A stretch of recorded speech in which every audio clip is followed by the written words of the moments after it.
Anasema pia nimetoa amri kwamba, mstari wa 11, pia nimetoa amri kwamba mtu awaye yote atakaye libadili neno hili, boriti na itolewe katika nyumba yake, akainuliwe na kutungikwa juu yake, tena nyumba yake ikafanywe jaa kwa ajili ya neno hili.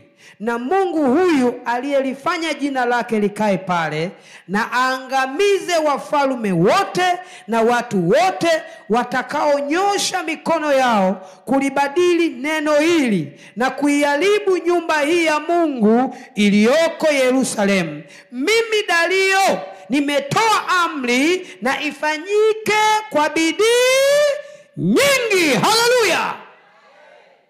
Huyu ni Dario mfalme. Maana yake Yesu Kristo. Dario mfalme alisimama kwenye nafasi ya Kristo, ya Mungu mwenyewe. Haleluya! Anatoa sasa amri. Anasema nimetoa amri, yeyote atakayeinuka kuzuia ujenzi wa nyumba hii, nyumba yake iwe jaa na familia yake, watundikwe, maana yake wauawe. Haleluya!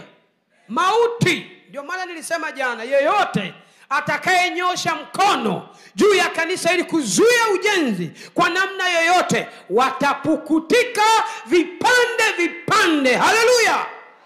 Wataangamizwa, kwa sababu ni neno la Mungu, sio neno langu.